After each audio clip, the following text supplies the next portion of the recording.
Berlokasi di Pusdiklat Mahkamah Agung Megamendung, Bogor, Jawa Barat, Chief Justice Deborah Mortimer beserta rombongan hadir dalam dialog yudisial.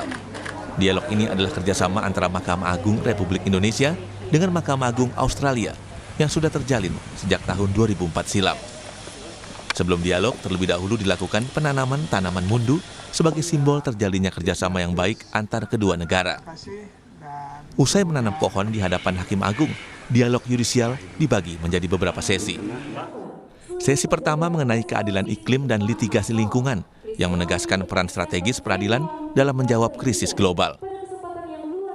Yang kedua, sesi mengenai pemeriksaan saksi ahli melalui metode hot tube dan penggunaan indirect evidence yang membawa kita pada refleksi tentang integritas proses persidangan.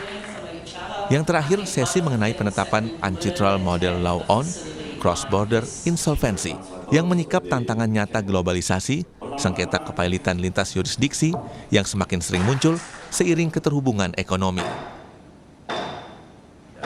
Penting bahwa pembicaraan terkait mengenai keadilan iklim ini tidak lain bahwa memang kita tinggal di bumi yang sama, sehingga kemudian kepedulian kita untuk menjaga lingkungan itu menjadi kepedulian seluruh umat, bahkan seluruh makhluk. Maka kemudian saling berbagi terkait mengenai aspek-aspek perlindungan lingkungan. Ini pesertanya adalah seluruh peserta, 80 peserta dari diklat pelatihan sertifikasi hakim lingkungan. Diskusi yang digelar antar kedua negara dengan diikuti puluhan hakim ini sebagai bentuk tanggung jawab moral sebagai hakim untuk terus memperbarui diri demi menjaga kepercayaan publik.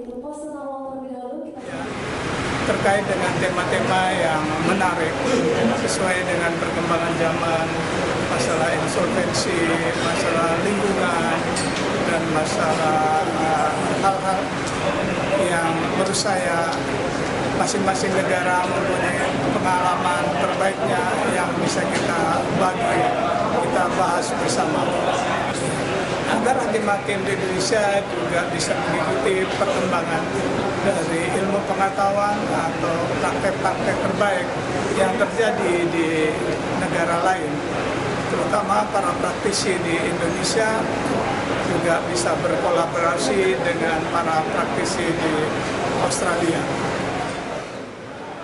Dengan adanya diskusi ini diharapkan dapat menghasilkan pengetahuan yang konkret serta inspirasi yang dapat diterapkan di ruang sidang, yang pada akhirnya memperkuat peradilan di negeri ini agar tetap relevan dengan zaman.